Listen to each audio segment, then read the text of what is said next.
Sorry கர்த்தருடைய நாமத்துல எல்லா சகோதரிகளுக்கும் இயேசு கிறிஸ்துவின் நாமத்தினால உங்களுக்கு வாழ்த்துக்களை தெரிவிச்சுக்கிறேன். அது மட்டும் இல்லாம இங்க இருக்கக்கூடிய எல்லாருமே என்னை விட வயசுலயும் சரி, அனுபவத்திலையும் வேத அறிவுலையும் நிச்சயமாக ரொம்ப பெரியவங்களா வளர்ந்துருப்பீங்க. உங்க மத்தியில தேவன் என்னை கூட நிக்க வச்சு அந்த வசனங்களை உங்களோட பகிர்ந்து கொள்றதுக்கு தேவன் எனக்கு கிருபை கொடுத்ததுக்காக தேவனுக்கு நன்றி சொல்றேன். இந்த வாய்ப்பை கொடுத்ததுக்காக உங்களுக்கும் கூட நான் நன்றி சொல்றேன். இன்னைக்கு கூட நம்ம பார்க்க இருக்கிற தலைப்பு வந்துட்டு தேவன் விரும்புகிற ஜெபம் எப்படிப்பட்டதாக இருக்கணும் அப்படிங்கறத தான் நம்ம பார்க்க போறோம். அதுக்கு ஏதுவாக நாம எடுத்துக்கொள்ளுகிற பகுதி வந்துட்டு பேசேஜ் வந்து மத்தேயு 15வது அதிகாரம் 21 28 வசனங்கள். இதே சம்பவம் வந்து மார்க்ல 7வது அதிகாரம் 24 30 வசனங்கள் வரைக்கும் நம்ம பார்க்க முடியும். இந்த சம்பவம் இந்த பேசேஜ்ல யார பத்தி நம்ம பார்க்கிறோம் அப்படின்னா கானானிய ஸ்திரியை குறித்து நம்ம வந்து பார்க்க முடியும்.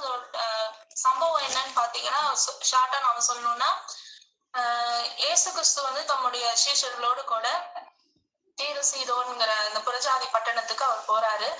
போற இடத்துல இந்த கானானிய ஸ்திரீ வந்து அவங்களுடைய மகனுக்கு பிசாசு பிடிச்சிருந்ததுனால அவங்களுக்கு ஒரு விடுதலை வேணும் அப்படிங்கிறதுக்காக இயேசுவை தேடி அவங்க போறாங்க. அங்க போகும்போது இயேசுவின் இடத்துல அவங்க ஜெபிக்கிற ஜெபம், அதுல தேவன் கொடுக்கிற விடுதலை, இதெல்லாம் தான் நம்ம அந்த பேசேஜ்ல நம்ம பாக்குறோம்.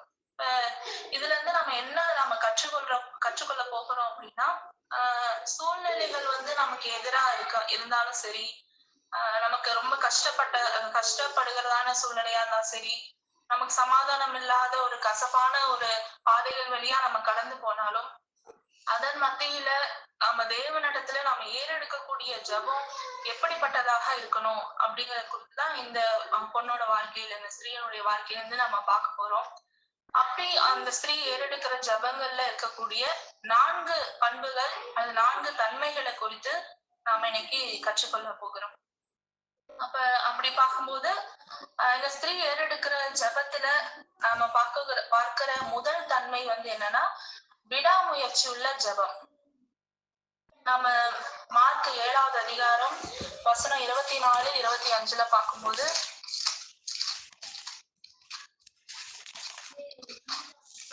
எடுத்து வச்சிருந்தீங்கன்னா நீங்க திருப்பி அதை நீங்க படிக்கலாம். மார்க் 7வது அதிகாரம் 24 25 வசனங்கள்ல பின்பு அவர் எழுந்து அவ்விடம் விட்டு புறப்பட்டு தீர சீதோன் பட்டணங்களின் எல்லைகளில் போய் ஒரு வீட்டுக்குள் பிரவேசித்து ஒருவரும் அதை அறியாதிருக்க விரும்பியும் அவர் மறைவாய் இருக்க கூடாமற் போயிற்று. அசுத்தாவை பிடித்திருந்த ஒரு சிறு பெண்ணின் தாயாகிய ஒரு ஸ்திரீ அவரை குறித்து கேள்விப்பட்டு வந்து அவர் பாதத்தில் விழுந்தார். அப்படியாக நம்ம வாசிக்கிறோம். இப்ப இந்த இடத்துல என்ன ஆகுது, இயேசு வந்து தீர சீதோன் பட்டணத்துக்கு அவர் போறாரு. அவர் போற இடத்துல யாருக்கும் தெரியக்கூடாது நாம இருக்கிறது அப்படிங்கறது, மறைவா இருக்கணும் அப்படின்னு சொல்லி அவர் விரும்புறாரு. அப்ப நாம ஒரு இடத்துக்கு நம்ம மறைவா இருக்கணும் அப்படின்னு சொல்லிட்டு நம்ம ஒரு இடத்துக்கு போறோம் அப்படின்னா எவ்வளவு ஜாக்கிரதையா நாம வந்து போவோம். அப்ப தேவன் அப்படியாக நாம இருக்கிறது யாருக்கும் தெரிய வேண்டாம் அப்படின்னு அவர் நினைச்சு போயும் கூட இந்த ஸ்திரீ என்ன பண்றாங்க, இயேசு எங்க இருக்கிறாங்கன்னு சொல்லி கண்டுபிடிக்கிறாங்க. இப்ப இந்த ஸ்திரீ வந்து ஒரு புறஜாதியான ஸ்திரீயா இருக்காங்க. யூதர்களுக்கு ஒரு அருவருப்பான எதிரியான ஒரு ஸ்திரீ. எப்படி சொல்றோம் அப்படின்னா இவங்க வந்து கானானிய ஸ்திரீன்னு சொல்லி நம்ம முன்னையே பார்த்தோம். அப்ப இஸ்ரவேலர்கள் இந்த கானான் தேசத்தை சுதந்திரிக்கிறதுக்கு முன்னாடி இவங்களுடைய குடும்பம் எல்லாம் இங்க இருந்துதான் வராங்க. அப்ப இஸ்ரவேலர்கள் இந்த தேசத்தை சுதந்திரிக்கும் போது இவங்களுக்கு அடிப்படையிலே இவங்க வந்து யூதர்களுக்கு எதிரியா இருக்காங்க. ரெண்டாவது நம்ம வந்து மார்க்ல நம்ம ஆரம்பத்துல வாசிக்கும் இவங்க ஒரு கிரேக்க ஸ்திரீ அப்படின்னு பார்ப்போம். அப்ப ஒரு மத்தேயுல கானானிய ஸ்திரீனும் மார்க்ல கிரேக்க ஸ்திரீயும் இருக்கே, அப்ப இது முரண்பாடா இருக்கா அப்படின்னா அப்படி கிடையாது. கிரேக்க ஸ்திரீ அப்படின்னு சொல்லும் போது வேதத்துல கிரேக்கர்கள் தான் சொல்லுவாங்க, யூதர் அல்லாத புறஜாதியார் எல்லாரையுமே கிரேக்கர்கள் அப்படின்னு தான் சொல்லுவாங்க. இப்ப இவங்க இப்ப கானானிய ஸ்திரீ தான், அதனால இதுல முரண்பாடு எதுவும் கிடையாது. இப்ப இவங்க வந்து யூதர்களுக்கு எதிரானவங்களா இருக்காங்க. அப்படி இருக்கும்போது இவங்க ஒரு யூதனான இயேசுவை சந்திக்கிறதுக்கு இவங்களுக்கு வந்து ஒரு தைரியம் வரணும் முதலாவது. ரெண்டாவது, இயேசு கிறிஸ்து எங்க போனாலும் அவரு பாவிகளோட சாப்பிடுறாரு, பாவிகளோட ஸ்நேகம் வைத்துக்கிறாரு. அப்புறம் அந்த மாதிரி காரியங்கள்ல எல்லா பரிசேயர்கள் வேதபாரர்கள் எல்லாம் குற்றம் சொல்லிக்கிட்டே இருப்பாங்க. இன்னொரு சமாரிய ஸ்திரீ அவங்களுடைய சம்பவத்தை நம்ம பார்க்கும்போது கூட அவர் அந்த பொண்ணு அதே கிட்ட கேட்பாங்க, நீர் யூதரா இருக்க நீங்க என்னிடத்துல வந்து தாகத்துக்கு தான்னு சொல்லி கேக்குறீங்களே அப்படின்னு சொல்லிட்டு அவங்க கேட்பாங்க. ஏன் அந்த கேள்வினா யூதர்களுக்கும் புறஜாதிக்கும் ஆகவே ஆகாது. அப்ப இந்த ஸ்திரீ வந்து இயேசு கிறிஸ்துவுக்கு வந்து யாருக்கும் தெரியக்கூடாதுன்னு மறைவா இருக்கிற இடத்துலயும் இவங்க தன்னுடைய மகளுடைய விடுதலைக்காக சுகத்துக்காக அவங்க தேடி கண்டுபிடிச்சு போறாங்கன்னா அவங்க எந்த அளவுக்கு அவங்க வந்து பிரயாசப்பட்டிருப்பாங்க. அது நாம வந்து எதிரான சூழ்நிலைகள் எத்தனை இருந்த போதும் அவங்க வந்து விடாமுயற்சியோட அவங்க இயேசுவை தேடி போய் அவங்க பாதத்துல விழுகிற ஒரு ஸ்திரீயாக நாம பாக்குறோம். அது மட்டும் இல்லாம மத்தேயு 15வது அதிகாரத்துல நம்ம பார்க்கும்போது முதல்ல அவங்க கூப்பிடுறாங்க, அந்த ஸ்திரீ வந்து இயேசுவை பார்த்து கூப்பிடுறாங்க, ஆண்டவரே தாவீதின் குமாரனே எனக்கு இறங்கும், என் மகள் பிசாசினால் கொடிய வேதனைப்படுகிறார் என்று சொல்லி கூப்பிட்டான்னு வாசிக்கிறோம். அதுக்கு ஆண்டவர் வந்து எந்த மறு உத்தரவும் சொல்லாம அவர் ஒரு வார்த்தையும் பேசாம அமைதியா இருக்காரு. சரி இவர் அமைதியா இருக்கிறாரு, நமக்கு எந்த பதிலும் சொல்ல, சரி நம்ம போயிடுவோம் அப்படின்னு சொல்லிட்டு அந்த ஸ்திரீ வந்து போகல. மறுபடியும் அவன் வந்து ஜெபிக்கிறான். அவன் என்ன சொல்றாங்க, அப்பொழுது அவருடைய சீஷர்கள் வந்து இவள் நம்மை பின்தொடர்ந்து கூப்பிடுகிறாளே, இவளை அனுப்பிவிடும் என்று அவரை வேண்டிக் கொண்டார்கள். அதற்கு அவர், காணாமல் போன ஆடுகளாகிய இஸ்ரவேல் வீட்டாரிடத்துக்கு அனுப்பப்பட்டேனே அன்றி மற்றபடி அல்ல அப்படின்னு அவர் சொல்றாரு. சரி இவர் வந்து இஸ்ரவேல் வீட்டாருக்கு தான் அனுப்பப்பட்டிருக்காரு, நமக்கெல்லாம் இவர் உதவி செய்ய மாட்டார் போல இருக்கு அப்படின்னு சொல்லிட்டு அந்த அம்மா அப்பவும் வந்து எந்திரிச்சு போகல. விடாமுயற்சியோட மறுபடியும் அவங்க வந்து ஜெபிக்கிறாங்க, ஆண்டவரே எனக்கு உதவி செய்யும் என்று அவரை பணிந்து கொண்டார். அவர் அவளை நோக்கி மறுபடியும் ஆண்டவர் பேசுறாரு, பிள்ளைகளின் அப்பத்தை எடுத்து நாய்க்குட்டிகளுக்கு போடுகிறது நல்லதல்ல அப்படின்னு சொல்லி ஆண்டவர் சொல்றாரு. சரி இது நம்ம நாய்க்குட்டின்னு சொல்லிட்டாரு, இதுக்கு மேல நம்ம வந்து அசேண்ட் ஆகுமா அப்படின்னு சொல்லிட்டு அவ வந்து போகல. மாறா என்ன சொல்றாங்க, ஆண்டவரே மெய்தான் ஆண்டவரே, ஆகிலும் நாய்க்குட்டிகள் தங்கள் எஜமான்களின் மேஜிலிருந்து விடும் துணிக்கைகளை தின்னுமே அப்படின்னு சொல்லிட்டு அவங்க விடாமுயற்சி, நீங்க என்ன வேணாலும் சொல்லுங்க, பேசாம கூட இருங்க, இல்ல நீங்க என்ன பண்ணுங்க, நான் வந்து உங்களை விட்டு போக மாட்டேன், உங்க இடத்துல இருந்து ஒரு அற்புதத்தை கொள்ளாம நான் இந்த இடத்த விட்டு நான் போக மாட்டேங்கிறதுல அவங்க வந்து உறுதியா இருந்தாங்க. அப்ப இந்த ஸ்திரீயை பாருங்க, கர்த்தர் வந்து அந்த ஸ்திரீனுடைய வாழ்க்கையில, அந்த ஸ்திரீனுடைய மகளுடைய வாழ்க்கையில கிரியை செய்யற வரைக்கும் அந்த ஸ்திரீ வந்து விடாமுயற்சியோட அவங்க ஜெபித்து கொண்டே இருந்தாங்க. அப்ப நம்மளுடைய ஜெபம் எப்படிப்பட்டதாக இருக்கு? நம்மளுடைய ஜெபம் ஆழமானதாக இருக்குதா, இல்ல நம்மளுடைய காரியத்துக்காக நம்ம ஒரு முறை 2 முறை கேட்டுட்டு நம்ம அப்படியே விட்டுறோமா சோர்ந்து போய்? நம்ம தானியல்ல வாசிக்கும் போது பாக்குறோம், தானியல் வேண்டிக் கொள்ள தொடங்கின போதே தேவன் வந்து அவருக்கு உத்தரவு கொடுத்துட்டாரு அப்படின்னு சொல்லிட்டு. நாம கூட சில நேரத்துல தானியேல போல ஜெபிக்கிறோமோ இல்லையோ, ஆனா தானியேலுக்கு ஆண்டவர் வந்து வேண்டிக் கொள்ள தொடங்கின போதே உத்தரவு கொடுத்தது போல என்னோட வேண்டுதலுக்கு ஆண்டவர் அந்த செகண்ட்ல பதில் சொல்லிடணும் அப்படின்னு சொல்லி நம்ம எதிர்பார்க்கிறவங்களா இருக்கும். அப்படி இல்லாம நம்ம தொடர்ந்து நம்ம வந்து ஆண்டவர் இந்த பொண்ணு உங்களுடைய வாழ்க்கையில தேவன் கிரியை செய்யும் வரைக்கும் இவங்க ஜெபித்தது போலவே நாமளும் கூட தேவன் நம்ம வாழ்க்கையில கிரியை செய்யும்படிக்கு ஒரு அற்புதத்தை பெற்றுக்கொள்ற வரைக்கும் நம்ம தொடர்ந்து ஜெபிக்கிறவர்களாக நாம இருக்கணும். லூக்கா 18வது அதிகாரம் 1-8 வசனங்களை நம்ம வாசிக்கும் போது அந்த இடத்துல ஒரு அநீதியுள்ள நியாயாதிபதியை குறித்து தேவன் வந்து ஒரு ஓமையை வந்து சொல்லியிருப்பாங்க. அந்த இடத்துல 6வது வசனத்துல பார்க்கும்போது, லூக்கா 18:6 பார்க்கும்போது 7 பார்க்கும்போது, அந்தபடியே தேவன் தம்மை நோக்கி இரவும் பகலும் கூப்பிடுகிறவர்களாகிய தம்மால் தெரிந்து கொள்ளப்பட்டவர்களின் விஷயத்தில் நீடிய பொறுமையுள்ளவரா இருந்து அவர்களுக்கு நியாயம் செய்யாமல் இருப்பாரோ அப்படின்னு சொல்லி நம்ம யோசிக்கலாம். அப்போ ஒரு அநீதியுள்ள ஒரு நியாயாதிபதி தொடர்ந்து தன்னை தொந்தரவு செஞ்சுட்டு இருக்க ஒரு விதவைக்கு நியாயம் செய்யணுங்கிற எண்ணம் அந்த மனுஷனுக்குள்ள இருக்கும் போது, நமக்கு தேவனா இருக்கிற, நமக்கு பிதாவா இருக்கிற கர்த்தர் வந்துட்டு நாம அவரிடத்துல ஜெபிக்கிற ஜபத்துக்கு அவர் நீடிய பொறுமையுள்ளவரா இருந்து நம்மளுடைய காலத்துல அவர் நியாயம் செய்யாமல் இருப்பாரா? கண்டிப்பா அவர் நியாயம் செய்வாருன்னு நம்ம வேத வார்த்தை வந்து சொல்லுறது. இப்ப நம்ம ரோமர் 12:12 நம்ம வாசிக்கிறோம், ஜபத்துல உறுதியாக தரித்திருங்கள் அப்படின்னு. இப்ப நம்ம தேவனிடத்துல வேண்டிக் கொள்கிற ஜபத்துல நம்ம உறுதியா, நம்ம கேட்கிற காரியத்தை உறுதியா நம்ம தரித்திருக்கிறவர்களாக நாம காணப்படணும். அப்படி நம்ம பார்க்கும்போது நம்ம வேதத்துல ஒரு 2 நபர்களை நம்ம உதாரணமா எடுத்துக்க முடியும். ஜபத்துல உறுதியா இருந்த 2 தேவ மனிதர்கள். ஒண்ணு வந்து ஆபிரகாம். ஆபிரகாம் வந்து தன்னுடைய உறவினரான லோத்துவுக்காக ஜெபிக்கும் போது அவரு தேவனிடத்துல 6 முறை கேட்கிறாரு. ஆண்டவரே 50 நீதிமான்கள் 45 40 30 20 10 அப்படின்னு அவரு ஜெபித்து கொண்டே இருக்கிறாரு. தேவனிடத்துல இருந்து அவரு கேட்கிற அவரோட வாக்கு கேட்கிற வரைக்கும் வாக்கு கேட்கிற வரைக்கும் அவர் விடவே இல்லை. அந்த ஜபத்துல தேவன் பிரியமா இருந்தார். இரண்டாவது தேவனுடைய மனுஷன் பார்க்கும்போது மோசே. இஸ்ரவேல் ஜனங்கள் செய்கிற பாவங்களின் நிமித்தம் தேவன் என்ன பண்றாரு, அவங்க மேல கோபப்பட்டு அவங்களை அழிக்கிறதுக்காக அவர் வந்து நினைக்கிறார். இப்ப மோசே கிட்ட நான் இந்த இஸ்ரவேல் ஜனங்க என்ன ரொம்ப கோபப்படுத்துறாங்க, இவங்களுடைய பாவத்து நிமித்தம் இவங்களை அழிக்க போறேன் அப்படின்னு சொல்லும் போது மோசை வந்து அவர்களுக்காக பரிந்து பேசுவார் இஸ்ரவேல் ஜனங்களுக்காக. அப்ப தேவன் என்ன சொல்வாரு, நீ என்னை விட்டு விடு மோசே அப்படின்னு சொல்லுவாரு. அந்த இடத்துல அந்த வார்த்தையை கவனிக்கும் போது எப்படி இருக்கும்னா, மோசை வந்து அடிக்க இஸ்ரவேல் ஜனங்களை வந்து அடிக்கிறதுக்காக தேவன் போகும்போது தேவனுடைய கரத்தை பிடிச்சு இழுத்து ஆண்டவரே போகாதீங்க, நீங்க வந்து அவங்களை அழிக்க கூடாது, நீங்க வந்து அவங்க அடிச்சீங்கன்னா இஸ்ரவேல் மக்களை வந்து அவங்க அழிக்கிறதுக்காகவே அவங்களுடைய தேவன் எகிப்துல இருந்து கூட்டிட்டு போனாங்க அப்படின்னு சொல்லுவாங்களே, ஆண்டவரே அவங்கள வந்து அழிக்காதீங்க, என் பேரை கிறுக்கி போடுங்க அப்படின்னு சொல்லிட்டு அவர் வந்து உறுதியா அவருடைய ஜபத்துல அவர் தடுத்திருக்கிறது நம்ம பார்க்கணும். அப்ப இப்படிப்பட்டதான தேவ மனுஷன் நம்ம வாழ்க்கையில முன்னுதாரணமா கொண்டு நம்ம வந்து நம்மளுடைய ஜபத்துல உறுதியா தடுத்திருக்கணும், விடாமுயற்சியோட தேவனிடத்துல கேட்கணும், ஆழமா நம்ம தேவனிடத்துல ஜெபிக்கிறவங்களா இருக்கணும். அது போல பாருங்க, இந்த ஸ்திரீ வந்து கர்த்தர் வந்து எனக்கு செவி கொடுக்கல, தேவன் வந்து இயேசு வந்து அமைதியாவே இருக்கிறாரு, ஒரு பதிலும் சொல்ல மாட்டேங்கிறாரு, கேட்டா இஸ்ரவேல் அனுப்பப்பட்டேன்னு சொல்றாரு, என்னை நாய்க்குட்டின்னு சொல்றாரு அப்படின்னு சொல்லிட்டு அந்த ஸ்திரீ வந்து எந்திரிச்சு போகவே இல்லை.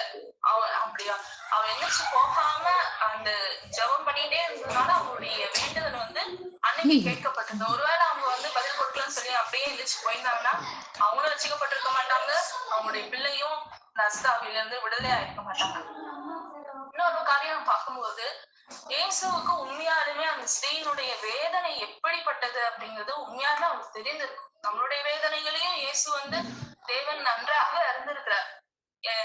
எப்படியோ போறாங்க அப்படின்னு வந்து தேவன் வந்து நம்மளை கைவிடுறதே கிடையாது. ஒவ்வொரு நாளும் ஒவ்வொரு வினாடியும் நம்ம என்ன செய்யறோம், என்ன யோசிக்கிறோம், என்ன பாடுகள் இருக்கோங்கிறது தேவன் அறிந்து கொண்டே இருக்கிறார். இப்படி இருக்கும்போது இந்த ஸ்திரீனுடைய வேதனையை குறித்தும் தேவன் அறிவார். யோசிச்சு பாருங்களேன், அந்த மகளுக்கு பிசாசு பிடிச்சிருக்கு. நாம இதுவே பிசாசு பிடிச்சவங்களோட நிலைமை என்னன்னு ஒருவேளை நமக்கு தெரியாம இருக்கலாம். அதுக்காக நம்ம வேதத்துல நம்ம பார்க்கும்போது பிரேத கல்லறையில இருக்க 2 அசுத்தாவி பிடிச்ச மனிதர்களை குறித்து நம்ம வாசிக்கும் போது அவங்க அசுத்தாவி பிடிச்சிருக்கு, அவங்க வீட்டுல வாசம் செய்யல, மாறா எங்க இருக்காங்க, பிரேத கல்லறைகள்ல அவங்க வாசம் செய்கிறவர்களாக அந்த மனுஷர்கள் இருந்தாங்க. தன்னுடைய குடும்பத்தினால துரத்தப்பட்டவங்களாக இருந்தாங்க. அவங்களே காயப்படுத்திக்கிறவங்களா இருந்தாங்க. அவங்க உடம்பெல்லாம் ரத்த காயமா இருந்தது. அவங்களுக்கு கிட்ட யாராவது வந்தாங்கன்னா அவங்களை எதிர்க்க கூடாம இருந்தது. அவங்களையும் இவங்க காயப்படுத்துவாங்க. இன்னொரு இடத்துல பார்க்கும்போது தன்னுடைய மகன் அசுதாவிலிருந்து விடுதலை ஆகணுங்கிறதுக்காக தகப்பன் வந்து இயேசுவின் இடத்துல வருவார். அப்ப அவர் சொல்வாரு, இந்த அசுதாவி வந்து அவனை சில நேரம் தண்ணியிலையும் நெருப்புலையும் போடுது, அவனை கொல்ல பாக்குது அப்படின்னு சொல்லி.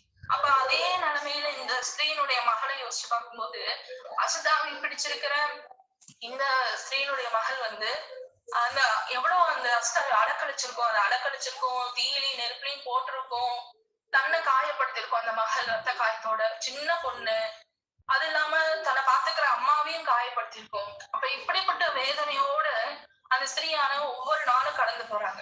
அப்ப இதுல இருந்து யாராவது விடுதலை கொடுக்க மாட்டாங்களான்னு இருக்கும் போதுதான் அந்த ஸ்திரீ வந்து இயேசுவை குறித்து கேள்விப்படுறாங்க. இதுக்கு முன்னாடி சம்பவங்களை வாசிக்கும் போது இயேசு கிறிஸ்து வந்து யூதர்கள் மத்தியில எருசலேம்ல எல்லாம் பெரிய அற்புதங்களையும் அடையாளங்களையும் அதிசயங்களையும் அவர் வந்து செய்வாரு, உபதேசங்களை செய்வாரு. அப்ப இந்த தீர சீதோன் பட்டணங்கள்ல இருந்து அநேகர் வந்து தேவனுடைய உபதேசத்தை கேட்க, இயேசு கிறிஸ்துவனுடைய உபதேசத்தை கேட்கறதுக்காக வருவாங்க. அப்ப இந்த ஸ்திரீயால வர முடியாத சூழ்நிலையா இருந்திருக்கலாம், இந்த மாதிரியான ஒரு மகளை வச்சிருக்கிறதுனால. அப்போ இயேசு வந்து இந்த ஸ்திரீ இருக்கிற தீர சீதோன் பட்டணத்துக்கு அவர் போறாரு. அவர் போகும்போது இந்த ஸ்திரீ வந்து அந்த ஆப்பர்ச்சுனிட்டிய கரெக்டா வந்து யூஸ் பண்ணிக்கிட்டா. தேடி போறா, பாதத்துல விழறா. எத்தனை தடவை வந்து அவர் வந்து அமைதியா இருந்தாலும் சீஷர்கள் போக சொல்லி சொன்னாலும் அவங்க வந்து போகவே இல்லை. அப்ப சீஷர்கள் அவங்க அனுப்பிவிட சொன்னப்ப கூட இயேசு கிறிஸ்து என்ன பண்ணல, அந்த ஸ்திரீய வந்து அவரை அனுப்பி விடல. அதுக்கு பதிலா அவர் என்ன செஞ்சாரு, அவளுடைய விசுவாசம் வளருவதற்கு ஏதுவாக அவளிடத்துல அவர் வந்து பேச செஞ்சார்.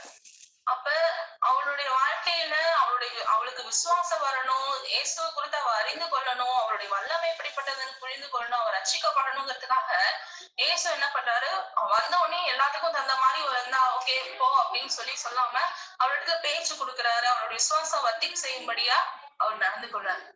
நம்ம ரோமர் 8:28 வாசிக்கும் போது நம்ம எல்லாருக்கும் தெரிந்த வசனம் தான். அன்றையும் தேவனிடத்துல அன்பு கூறுகிறவர்களுக்கு சகலமும் நன்மைக்கு ஏதுவாக நடக்கிறது என்று அறிந்திருக்கிறோம். இன்னைக்கு நம்ம வாழ்க்கையில ஏதாவது ஒரு பாடுகள் மத்தியில போறோமா, சூழ்நிலைகள் மோசமா இருக்கா, அப்ப இந்த வசனத்தை நினைவு கூறுங்க. இந்த ஸ்திரீயினுடைய வாழ்க்கையை நினைவு கூறுங்க. நம்ம வாழ்க்கையில தேவன் அனுமதிக்காத எந்த ஒரு காரியமும் நடக்காது. அப்ப இங்க சகலமும் நன்மைக்கு ஏதுவாக நடக்கிறது என்று அறிந்திருக்கிறோம். அப்ப இந்த ஸ்திரீ வந்து தேவனத்துல உறுதியா விடாமுயற்சியோட ஜெபித்தது போலவே நாமளும் தேவனத்துல ஜெபிக்கும் போது நிச்சயமா அந்த நன்மையை நம்ம சீக்கிரத்திலே பெற்றுக்கொள்வோம். இது முதலாவது காரியம். முதலாவது ஜபத்துல நம்ம பார்க்கிற ஒரு தன்மை விடாமுயற்சியோட ஜெபிக்க வேணும். ரெண்டாவது நாம பாக்குறது என்னன்னா, கிறிஸ்துவை அறிகிற அறிவின் வாசனையுள்ள ஜபம். அப்ப நாம ஜெபிக்கும் போது தேவனத்துல நாம ஜெபிக்கும் போது தேவன் எப்படிப்பட்டவர்ங்கிற அறிவை உடையவர்களாக நாம இருக்கணும். இப்ப யார்கிட்ட நாம ஜெபிக்கிறோம், அவருடைய குணாதிசயம் என்ன அப்படிங்கறத அறிந்திருந்து நாம ஜெபிக்கிறவர்களாக இருக்கணும். வசனம் மத்தேயு 17:22 வசனத்துல நம்ம வாசிக்கிறோம். அந்த ஸ்திரீ வந்து எப்படி கூப்பிடுற ஆண்டவரை, ஆண்டவரே தாவீதின் குமாரனே எனக்கு இறங்கும் அப்படின்னு சொல்லி கூப்பிடுறத நம்ம பார்க்கிறோம். அப்ப தாவீதின் குமாரன் அப்படிங்கிற டைட்டில் யாருக்குன்னா மேசியாவுக்கு தான் கொடுப்பாங்க. கிறிஸ்துவாகிய மேசியாவுக்கு தான் தாவீதின் குமாரன்கிற டைட்டில கொடுப்பாங்க. ஒரு இடத்துல மத்தேயு 21 15-16 வசனங்களை நீங்க பார்க்கும்போது தாவீது வந்து அந்த கழுதை குட்டியாக அந்த இதுல ஏறி வரும்போது பிள்ளைகள் எல்லாரும் என்ன பண்ணுவாங்க, தாவீதின் குமாரனுக்கு ஓசன்னா அப்படின்னு சொல்லி அவங்க தேவனை வந்து புகழ்வாங்க, இயேசு வந்து புகழ்வாங்க. அப்ப அங்க இருக்க பரிசேயர்கள் அவங்க என்ன சொல்லுவாங்க, நீங்க என்ன அமைதியா இருக்கீங்க, அவங்க சொல்றத வந்து கேட்கலையா அவங்களுக்கு அப்படின்னு சொல்லி அவங்க மிகுந்த கோபம் அடைந்தார்கள்னு வாசிக்க முடியும். ஏன் அவங்க மிகுந்த கோபம் அடைகிறார்கள்? தாவீதின் குமாரனுக்கு ஓசன்னா அப்படின்னா, தாவீதின் குமாரன் அப்படிங்கிறது மேசியாவுக்கு கொடுக்கப்படுகிற டைட்டில். அது ஒரே தேவன் பிதாவுக்கு அது வந்து கடவுளுக்கு வந்து சேரக்கூடிய அது வந்து டைட்டில். அப்ப உங்களை பார்த்து அவங்க ஓசன்னான்னு பாடுறாங்கன்னா நீங்க அமைதியா இருக்கீங்களே அப்படின்னு சொல்லி அவங்க கோவப்படுறாங்க. அப்ப இந்த ஸ்திரீ என்ன பண்றாங்க, தாவீதின் குமாரனே அப்படின்னு சொல்லிட்டு கூப்பிடுறாங்க. இப்ப இவங்களுக்கு என்ன தெரியுது, இயேசு வந்து கிறிஸ்து அவருக்கு மேசியா அப்படிங்கிறத அவங்க அறிந்து வைத்திருந்தாங்க. இவங்க பொதுவா கானானிய ஸ்திரீ அப்படிங்கும் போது கானானியர்களுக்கு அநேக தெய்வங்கள் உண்டு, அநேக விக்கிரகங்கள் உண்டு. ஆனாலும் இயேசுவை மேசியா என்று அறிந்து அவங்க வந்து தேவனிடத்துல தாவீதின் குமாரனே அப்படின்னு சொல்லி கூப்பிட்டு அவங்க ஜெபிக்கிறத நாம இந்த இடத்துல பார்க்க முடியும். இதுக்கு அடுத்த அது போலதான் நாமளும் கூட ஜெபிக்கும் போது இயேசுவை யார் என்று தேவனை யார் என்று அறிந்திருக்கிறவர்களாக தேவனத்துல நம்ம ஜெபிக்கணும். இதுக்கு அடுத்த அதிகாரங்கள்ல நம்ம வாசிக்கும் போது இயேசு வந்து சீஷர்கள் இடத்துல கேட்பாங்க, நீங்க என்ன யாருன்னு சொல்றீங்க, ஜனங்கள் என்ன யார் என்று சொல்லுகிறார்கள் அப்படிங்கும் போது அப்பதான் பேதுரு சொல்லுவாங்க, நீங்க கிறிஸ்து, நீங்க வந்து தேவனுடைய குமாரனாகி கிறிஸ்து அப்படின்னு சொல்லிட்டு அவங்க சொல்லுவாங்க. அப்ப ஆரம்பத்துல இயேசு வந்து நீங்க என்னை பின்பற்றி வாங்கன்னு சொல்லி கூப்பிடும் போதெல்லாம் அவர் மேசியா என்பதை அவங்க அறிந்திருக்கல. அப்ப இவர் கொடுக்கிற உபதேசங்கள், தீர்க்கதரிசனம் நிறைவேறுதல், இவர் செய்யற அற்புதங்கள் அடையாளங்கள் இதெல்லாம் பார்த்து பார்த்து பார்த்து இவங்களுக்குள்ள பரிசுத்தாவியானவர் பிதா வெளிப்படுத்துறாரு, இவங்க வந்து இவர்தான் மேசியா அப்படிங்கறத அறிந்து கொள்றாங்க. ஆனா இந்த கானானிய ஸ்திரீ பாருங்க, அவங்க வந்து தீரசிதோங்கிற ஒரு புரஜாதி பட்டணத்துல இருக்கிறாங்க. அந்த இடத்துல இருந்துகிட்டு இவங்க இயேசுவ மேசியான்னு கேள்விப்பட்டதன் மூலமா, பார்த்தல்ல, இந்த சீஷர்களை போல பார்த்தல்ல, கேள்விப்பட்டதன் மூலமாகவே இயேசுவை யார் என்று சரியாக அவங்க புரிந்து வைத்துக்கிட்டு தேவனிடத்துல ஜெபிக்கிறவர்களாக காணப்பட்டாங்க. அப்ப இன்றைக்கும் கூட தேவன் நமக்கு கையில வேத புத்தகத்தை கொடுத்திருக்காரு அப்படிங்கும் போது ஆதியாகமத்துல இருந்து வெளிப்படுத்தின விசேஷம் வரைக்கும் தேவன் தன்னை யார் என்று பல்வேறு விதங்கள்ல பல பெயர்கள்ல அவருடைய கிரியைகள் மூலமாக நமக்கு வெளிப்படுத்திருக்கிறார். அப்ப அதெல்லாம் நாம அறிந்து வைத்திருக்கிறவர்களாக தேவனுடைய குணாசயங்களை தெரிந்து வைத்திருக்கிறோம். தேவனிடத்துல நாம ஜெபிக்கிறவர்களாக இருக்கணும். அப்படி இருக்கிறதுதான் கர்த்தர் அதுல பிரியமுள்ளவராக இருக்கிறார். நாம அவரை அறிந்து வைத்து ஜெபிக்கிறதுல தேவன் பிரியமுள்ளவராக இருக்கிறார். இந்த பேசேஜ்ல நம்ம பார்க்கும்போது சீஷர்கள் என்ன பண்றாங்க, அந்த ஸ்திரீ அழுது புலம்பி ஆண்டவரே எனக்கு இறங்குங்க, எனக்கு உதவி செய்யுங்க அப்படின்னு கேட்கறத சீஷர்களால பொறுத்து கொள்ள முடியல. அவங்க என்ன இடைவிடாம கேட்டுட்டே இருக்கிறாங்க, தொந்தரவு செஞ்சுட்டே இருக்காங்க போது அவங்க என்ன சொல்றாங்க, ஆண்டவரே இவங்களுக்கு ஏதாவது பண்ணி அனுப்பி விட்டுங்க அப்படிங்கிற நிலைமைக்கு அவங்க வராங்க. ஆனா ஆண்டவர் அவங்க பேச்சு கேட்டு உடனே அனுப்பாம என்ன பண்றாரு, அவங்களுக்கு கொஞ்சம் டைம் கொடுக்குறாரு, அவங்களுக்கு கொஞ்சம் ஸ்பேஸ் கொடுக்குறாரு. எதனால அப்படி கொடுக்குறாரு, அவங்க இயேசுனுடைய வல்லமையும் இயேசுனுடைய ரட்சிப்பையும் அவங்க அறிந்து கொள்ளும்படிக்கு, அவங்க புரிந்து கொள்ளும்படிக்கு அவர் என்ன செய்யறாரு, அவங்களுக்கான நேரத்தை அவர் கொடுக்குறாரு, அவங்க இடத்துல பேச்சு கொடுக்குறாரு. இப்ப இன்னைக்கு கூட தேவன் நம்ம இடத்துல சில சூழ்நிலைகள் வழியா, நாம சிலுவை பாதைகள் வழியா கிறிஸ்து கடந்தது போல நாமளும் கடந்து போறோம். அப்படிங்கும் போது நாம சோர்ந்து போக வேண்டிய அவசியமே இல்லை. தேவன் ஒருவேளை நமக்கு தேவனை இன்னும் அதிகமாக அறிந்து கொள்ளும் பொருட்டு கூட நம்ம இந்த பாதைகள் வழியா கடந்து போகிறதுக்கு தேவன் அனுமதிச்சிருக்கலாம். நம்ம இன்னொரு சம்பவத்தை கூட நம்ம வாசிக்க முடியும். ஒரு குருடன் பார்வை அடையறதுக்கு ஒரு குருடன் இருப்பாங்க. அப்ப சீஷர் கேட்பாங்க, இது இவன் குருடனா பிறந்ததே இவன் குருடனா இருக்கானே, இது இவன் செய்த பாவமா இவன் பெற்றோர் செய்த முன்னோர்கள் செய்த பாவமா அப்படின்னு சொல்லிட்டு அவங்க கேட்பாங்க. இப்ப தேவன் சொல்வாரு, யோவான் 9வது அதிகாரத்துல இருக்கு. இப்ப அவர் சொல்வாரு, இயேசு சொல்வாரு, இது இவன் செய்த பாவம் இல்ல, இவன் பெற்றோர்கள் செய்த பாவமும் இல்ல, தேவனுடைய கிரியைகள் இவனிடத்தில் வெளிப்படும் பொருட்டுதான் இவன் இப்படி பிறந்திருக்கலாம் அப்படின்னு. அப்ப நம்ம வாழ்க்கையிலயும் சில கசப்பான பாதைகள் நம்ம போறோம், ஆண்டவர் பதில் சொல்லல, செவி கொடுக்கல, அவர் அமைதியாவே இருக்காரு அப்படின்னா அவர் நம்மளை கைவிட்டுட்டாரு அப்படிங்கிறதுக்கான அர்த்தம் இல்ல. தேவன் இன்னும் அதிகமாக அறிந்து கொள்வதற்கும் தேவனுடைய கிரியைகள் நம்ம வாழ்க்கையில வெளிப்படுவதற்காக கூட தேவன் என்ன செய்வாரு, நம்ம வாழ்க்கையில சில காலங்கள் அமைதியா இருப்பாரு. அந்த பாடுகளோட நாம போகும்படிக்கு ஆண்டவர் நமக்கு பலனையும் கொடுக்கிறவரா இருக்கார். அப்ப இப்படி தேவனை அறிகிற அறிவின் வாசனையுள்ள ஜபத்தை இந்த ஸ்திரீயை போல நம்ம ஏறெடுக்கிறவர்களாக நம்ம இருக்கணும். காரியம் விடாமுயற்சியோட நாம தேவனிடத்துல ஜபிக்கணும். 2வது தேவனை அறிகிற அறிவின் வாசனையுள்ள ஜபத்தால நாம தேவனிடத்துல வேண்டுதல் செய்யணும். 3வது நாம என்ன பார்க்கணும்னா விசுவாசம் உள்ள ஜபம் நமக்கு வேண்டும்.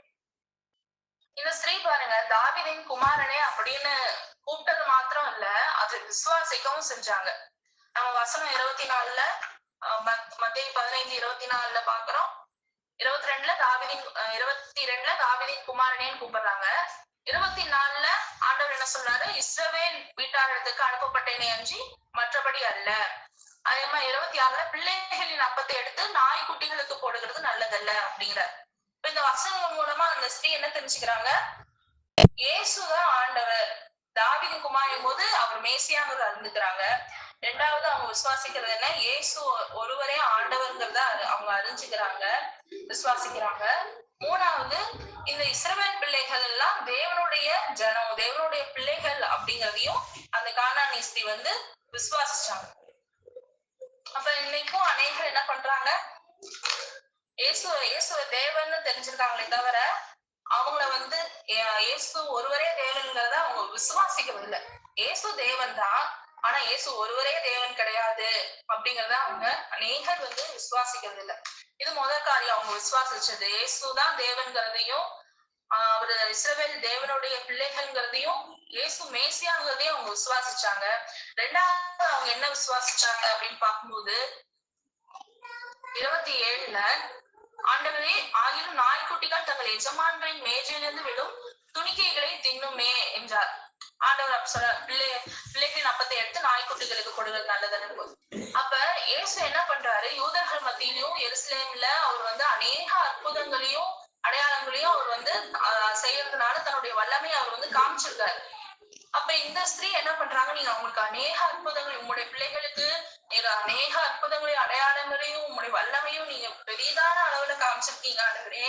ஆனா ஒரு நாய்க்குட்டி ஒரு சின்ன துணிக்கையினால பசியாறுவது போல நீங்க என்ன பண்ணுங்க, எனக்கு ஒரு வார்த்தை சொல்லுங்க, எனக்கு ஒரு சின்ன அந்த துணிக்கை அளவிலான ஒரு வல்லமை எனக்கு காண்பித்தீங்கனாலே என்னுடைய மகள் வந்து என்னவா இந்த அசுதாவிலிருந்து விடுதலை ஆவா, ஏன்னா எங்க வீட்டுக்கு ஒரு ரட்சிப்போ கிடைக்கும் அப்படிங்கறத அவ வந்து விசுவாசிச்சா.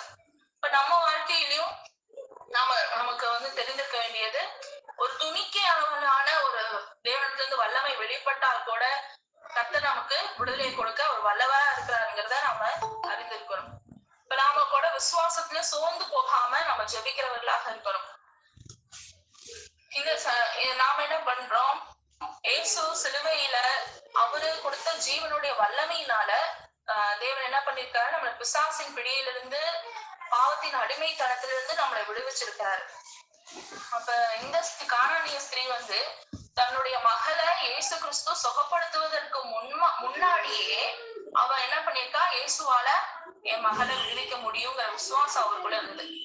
அவளுக்கே அந்த கானானிய ஸ்திரீக்கே இப்படிப்பட்ட விசுவாசம் தேவன் சுகம் கொடுக்கறதுக்கு முன்பே இருந்திருந்ததுன்னா, இயேசு கிறிஸ்து நமக்காக சிலுவையில அடிக்கப்பட்டு ரத்த சிந்தி ஜீவனை கொடுத்து நம்மளை மீட்டு இருக்கும் போது, அவர் தன்னுடைய ஜீவனுடைய வல்லமையினால நம்மளை மீட்டு இருக்கும் போது, இப்போ இருக்க இந்த சின்ன பாடுகள், சின்ன கஷ்டங்கள் மத்தியில தேவன் நம்மளை விடுவிக்கிறது இன்னும் எவ்வளவு அதிகமாக இருக்கும் அப்படிங்கறத நாம விசுவாசிக்கிறவர்களாக நம்ம காணப்படணும். அது மட்டும் இல்லாம இயேசு கிறிஸ்து தேவன் என்ன பண்ணல, நம்மள ஒரு நாய்க்குட்டிகளாக அவர் தெரிந்து கொள்ளவே கிடையாது. நம்மள வந்து பிள்ளைகளே என்று அவர் அழைக்கிறவரா இருக்கார். அப்ப பிள்ளைகளே என்று அழைக்கும் போது அவர் அவரோடு கூட விருந்துண்ணும்படியாக அவர் நம்மள அழைச்சிருக்கார். நாய்க்குட்டிகளை போல மேஜையிலிருந்து விழுகிற துணிக்கையினால நாம் ஆசீர்வதிக்கப்படுகிறது தேவன் விரும்பாம, அவர் நம்ம பிள்ளைகளா தெரிந்து கொண்டு அவரோட கூட விருந்துண்ணும்படி தேவன் நம்ம அழைச்சிருக்கார். அப்ப இந்த அளவுக்கு அன்புள்ள தேவன் மேல நம்ம வந்து இறுதி வரை அசையாத விசுவாசம் உள்ளவர்களாக நாம காணப்படணும் அப்படிங்கிறது நிச்சயமாக இருக்கு. அடுத்து 4வது காரியமா நம்ம என்ன பார்க்கிறோம் அப்படின்னா, தாழ்மையுள்ள ஜபம். முதல்ல நாம் பார்த்தது தேவனத்துல எப்படி ஜபிக்க வேண்டும், விடாமுயற்சியோடு ஜபிக்க வேண்டும். 2வது தேவனை அறிகிற அறிவின் வாசனையுள்ள ஜபம் நம்ம ஏறெடுக்கணும். 3வது விசுவாசமுள்ள ஜபம் இருக்கணும். 4வது இந்த ஸ்திரீயினுடைய வாழ்க்கையில் நாம கற்றுக்கொள்கிறது தாழ்மையுள்ள ஜபத்தை நம்ம கர்த்தருக்கு முன்னாடி ஏறெடுக்கணும். அப்ப நம்ம பாக்குறோம், இந்த தேவன் இயேசு வந்து என்ன பண்றாரு, இந்த ஸ்திரீயினுடைய விசுவாசத்தை சோதிக்கிறாரு. அப்ப அந்த கானானிய ஸ்திரீ என்ன பண்றாங்க, இயேசு வந்து நாய்க்குட்டின்னு சொல்லும் போது கூட அவங்க வந்து தன்னை தாழ்த்தி இயேசுவின் இடத்துல ஜெபிக்கிறாங்க. அவங்க இஸ்ரவேலின் தேவனே தேவன், இஸ்ரவேலுடைய தேவனுடைய ஜனம், இஸ்ரவேல் அவருடைய பிள்ளைகள் அப்படிங்கறத அவங்க ஏற்றுக்கொண்டாங்க. இன்னைக்கு அநேகருக்கு என்ன இருக்கு, பெருமை இருக்கு. இயேசு வந்து பாரின்காடு, எங்களுக்கு வந்து அநேக தெய்வங்கள் உண்டு அப்படின்னு சொல்லி என்ன பண்றாங்க, கடவுளுக்கு நேஷனாலிட்டி வச்சு அவங்க வந்து தவறாக அவங்க வந்து சித்தரிக்கிறாங்க, தவறாக புரிந்து கொள்றாங்க. அது அவங்களுக்கு வந்து பெருமையா இருக்கு. உங்களுக்கு ஒரு கடவுள் தான், அது ரொம்ப பரிதாபமான கடவுள், சிலுவையில் அடிக்கப்பட்ட கடவுள். ஆனா எங்க கடவுள் அப்படி கிடையாது, எங்களுக்கு அநேக கடவுள்கள் உண்டுன்னு ஒரு தவறான ஒரு எண்ணம் உள்ள ஒரு பெருமை அநேக மக்களுக்கு இன்னைக்கு இருக்கு. நம்ம வேதத்துல நாகமான் கதை வந்து உங்களுக்கு எல்லாத்துக்குமே தெரிஞ்சிருக்கும். சீரியாவை அவரை கொண்டு ரட்சிக்கும்படிக்கு தேவன் வந்து அவரை தெரிந்து கொண்டார். அப்ப குஷ்டரோகியா இருக்கும்போது 2 ராஜாக்கள் 5வது அதிகாரத்துல நம்ம அதை வாசிக்க முடியும். அப்ப நாகமான் வந்து என்ன பண்ணாரு, எலிசா வந்து தன்னை கைகளால தொட்டு சுகப்படுத்துவாரு அப்படின்னு சொல்லிட்டு நினைக்கிறாங்க. ஆனா எலிசா என்ன சொல்றாங்க, நீங்க போய் யோர்தான்ல 7 தரம் முழுகி நீங்க வந்து எழுந்திருச்சீங்கன்னா உங்களுக்கு சுகம் கிடைச்சிரும் அப்படின்னு சொல்றாங்க. உடனே அவருக்கு வந்து கோபம் வந்துடுது. அவரு ஒரு அற்புதம் செஞ்சு தொட்டு சுகமாக்குவாருன்னு பார்த்தா இப்படி சொல்றாரே, எங்க ஊர்ல இல்லாத நதியா ஆறுகளா அப்படின்னு சொல்லிட்டு லிஸ்ட் போடுவாரு. இந்த ஆறு இல்லையா, இந்த நதி இல்லையா, இந்த யோர்தான் நதியில வந்துதான் நான் வந்து சுகம் பெற்றுக் கொள்ளணுமா அப்படின்னு சொல்லி தன்னுடைய பெருமைகளை அவர் வந்து முன்னிறுத்துறாரு. அப்ப அவங்க சொல்றாங்க, நீங்க இதை விட பெரிய காரியம் செஞ்சா, பெரிய காரியத்தை செய்ய சொன்னா நீங்க செய்ய மாட்டீங்களா, இந்த காரியம் நீங்க செய்யறதுக்கு சாதாரண விஷயம் தானே, இதை நீங்க செய்யக்கூடாதான்னு கேட்கும்போது அவர் தன்னை தாழ்த்தி சரி அப்படின்னு சொல்லி கீழ்ப்படிறன்ட்டு அவர் வந்து யோர்தான்ல மூழ்கி எந்திரிக்கும் போது அவருக்கு வந்து சுகம் கிடைக்கும். அப்ப அவர் வந்து அறிக்கையிடுவாரு, இஸ்ரவேலின் தேவனே தேவன் அப்படின்னு சொல்லி அவர் அறிக்கையிடுவார். இப்ப அநேகருக்கு இதுதான் தடையா இருக்கு. அநேகருடைய வாழ்க்கையில இயேசு கிறிஸ்துவ தங்க சொந்த தெய்வமா ஏற்றுக்கொள்கிறது அவங்களுக்கு வந்து ஒரு சாதாரண விஷயமாக இருக்கு. அதை விட பெருமையான விஷயங்கள் அவங்களுக்கு அதிகமா இருக்கு. அதுதான் அந்த பெருமைங்கிறது அவங்க ரட்சிக்கப்படுவதற்கு அது தடையா இருக்கு. ரட்சிக்கப்படாதவங்க அந்த மாதிரி, ரட்சிக்கப்பட்ட நமக்கும் இந்த மாதிரியான பெருமைகள் நம்மளுடைய ஆவிக்குரிய வளர்ச்சிக்கும் தடையா இருக்கு. இப்ப நான் தேவனிடத்துல நாம ஜெபிக்கும் போது இந்த மாதிரியான ஒரு பெருமைகள் சில நேரங்கள் நமக்கு வந்து எட்டி பார்க்கும். நம்ம இந்த மத்தேயுல 16ஆம் அதிகாரத்துல வாசிக்கும் போது பேதுருவை குறித்து இயேசு சொல்வாரு, இந்த கல்லின் மேல் என் சபையை கட்டுவேன் அப்படின்னு சொல்லி. அப்ப சொல்லிட்டு இயேசு வந்து சொல்லுவாரு, இந்த மாதிரி நான் அடிக்கப்படுவேன் அப்படின்னு சொல்லும் போது பேதுரு வந்து ஃபர்ஸ்ட் அவர் பாராட்டுறதெல்லாம் கேட்டுறாரு. ரெண்டாவது என்ன பண்ணிடுறாரு, ஆண்டவரே இது உமக்கு நடக்க கூடாது, நீங்க சிலுவையில அடிக்கப்படக்கூடாது அப்படின்னு சொல்லி அவர் வந்து பேசுறாரு. அப்ப அவரு இயேசுவை கடிந்து கொண்டு அவருக்கு ஆலோசனை சொல்லுகிறத நம்ம வந்து பார்க்க முடியும். இயேசு வந்து கிறிஸ்து அப்படிங்கிற விசுவாசிச்ச பேதுருவனால இயேசு சிலுவையில் அடிக்கப்படுகிறத விசுவாசிச்சு அவரால் ஏற்றுக்கொள்ளவே முடியல.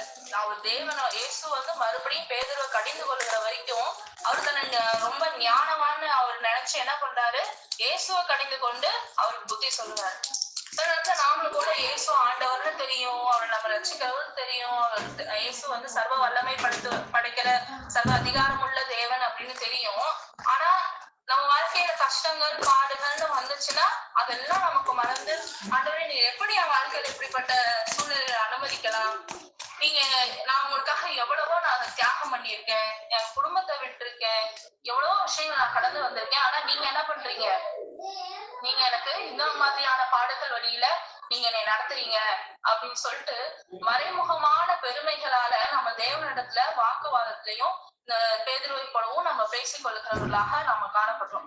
ஆனா ஒரு விஷயம் ஞாபகம் வச்சுக்கணும், தேவனிடத்துல நன்மையும் கிருபையும் ரட்சிப்பையும் பெறுவதற்கு நமக்கு ஒருபோதும் தகுதியே கிடையாது. ஆனா அப்படி தகுதி இல்லாதிருந்தும் கூட தேவன் வந்து நமக்காக சிலுவையில நம்ம வந்து ரட்சித்தார். இப்ப இந்த ஸ்திரீ கூட, இந்த கானானிய ஸ்திரீ கூட இந்த பேதுருவை போலவோ இல்ல அந்த நாகமான போலவோ இயேசு கிறிஸ்து பேசும்போது கேள்வி கேட்கல, இயேசுவை தூஷிக்கல, இயேசுவை கடிந்து கொள்ளல, நீர் எப்படி இப்படி பேசலான்னு அவங்க வந்து கேட்கல, இல்ல எந்திரிச்சு அந்த இடத்த விட்டு போகல, தன்னுடைய எதிர்ப்பை தெரிவிக்கல. மாறா என்ன பண்ணாங்க, தன்னைத்தானே தாழ்த்தி இயேசுவின் இடத்துல அவங்க ஜெபிச்சாங்க. அப்படி ஜெபிக்கும் போது அவங்களுடைய ஜெபம் கேட்கப்பட்டுச்சு அப்படின்னு சொல்லி பாக்குறோம். இப்ப இயேசு வந்து இந்த தீரு சீதோன் அப்படிங்கிற இந்த பிரஜாதியான பட்டணத்துக்கு அந்த ஸ்திரீயும் அந்த ஸ்திரீயுடைய மகளையும் ரட்சிக்கிறதுக்காக அவர் போனாரு. அந்த ஸ்திரீய நிராகரிக்கவோ அவளை புறக்கணிக்கவோ போகல. மாறா கடல் கடந்து பட்டணங்கள் கடந்து அவர் அந்த இடத்துக்கு போனதுக்கு காரணமே அந்த ஸ்திரீயையும் அவங்களுடைய மகளையும் ரட்சிக்கிறதுக்காக. அதே போலதான் நம்மளையும் ரட்சிக்கிறதுக்காக இயேசு என்ன பண்ணாரு, பரலோகத்தை விட்டும் இந்த அந்த சராசரங்களை கடந்தும் சாதாரண ஒரு மனுஷனா நம்மளை ரட்சிக்கிறதுக்காக, நம்மளை மீட்டு கொள்கிறதுக்காக அவர் வந்தார். நம்மளை புறக்கணிக்கிறதுக்காக அவர் வரல, நம்மளை ரட்சிக்கிறதுக்காக அவர் வந்து வந்தார். அப்ப இப்படிப்பட்ட தேவனிடத்துல நம்ம எப்படி ஜெபிக்கணும், நம்மளுடைய தேவைகளுக்காக விடாமுயற்சியோட ஜெபிக்கணும், தேவனை அறிகிற அன்பின் வாசனையோடு நம்ம ஜெபிக்கணும், ஒரு இடத்துல விசுவாசத்தோடு ஜெபிக்கணும், பெருமை இல்லாம தாழ்மையோட தேவனே என் வாழ்க்கையில நீங்க செயல்படுறதுக்கு உங்களுக்கு சகல அதிகாரமும் இருக்கு, நீங்க என்னை நடத்துகிற வரையில நான் உங்களுக்கு ஒப்பு கொடுக்குறேங்கிற அந்த ஒரு தாழ்மையோடு தேவனத்துல ஜெபிக்கும் போது தேவன் நிச்சயமா நமக்கு இறங்குறவரா இருக்கார். கடைசி ஒரு வசனத்தை வாசிச்சு முடிக்கலாம். 1 யோவான் 5ஆம் அதிகாரம் 14, 15 வசனங்களை வாசிக்கும் போது, நாம் எதையாகிலும் அவருடைய சித்தத்தின்படி கேட்டால் அவர் நமக்கு செவி கொடுக்கிறார் என்பதே அவரை பற்றி நாம் கொண்டிருக்கிற தைரியம். நாம் எதை கேட்டாலும் அவர் நமக்கு செவி கொடுக்கிறார் என்று நாம் அறிந்திருந்தோமானால் அவரிடத்தில் நாம் கேட்டவைகளை பெற்றுக் கொண்டோம் என்றும் அறிந்திருக்கிறோம். பெற்றுக் கொண்டோம் என்று அறிந்திருக்கிறோம். அப்ப நாம நம்மளுடைய பிரச்சனைகள்ல நமக்கு ஒரு விடுதலை வேணும் அப்படிங்கிறதுக்காக தேவனிடத்துல நம்ம ஜெபிக்கும் போது அது அவருடைய சித்தத்தின்படி கேட்கும் போது அதை நிச்சயமா தேவன் தருவார். அதை நான் பெற்றுக்கொண்டேங்கிற விசுவாசத்தோடு நம்ம இடத்துல ஜெபித்தா நிச்சயமா உங்களுடைய வேண்டுதலையும் என்னுடைய வேண்டுதலையும் தேவன் நிச்சயமா நிறைவேற்றுகிற தேவனாக இருக்கிறார். கர்த்தர் நாமம் மகிமைப்படுவதாக. ஆமீன். ஸோ நம்ம கூட அந்த செய்திக்காக நம்ம யாராவது ஒருத்தர் ஜெபிக்கலாம். நிஜமாலுமே நம்மளோட வாழ்க்கையில் இந்த கானானி ஸ்திரீயை போல நம்ம இருதயத்தில் ஆண்டவரை இன்னும் அதிகமாக விசுவாசித்து நம்ம ஜெபிக்கக்கூடியவர்களாக, விடாமுயற்சியோடு ஜெபிக்கக்கூடியவர்களாக இருக்க தேவன் நமக்கு உதவி செய்வாராங்க. மஞ்சு ஜெபம் பண்ணுறியா?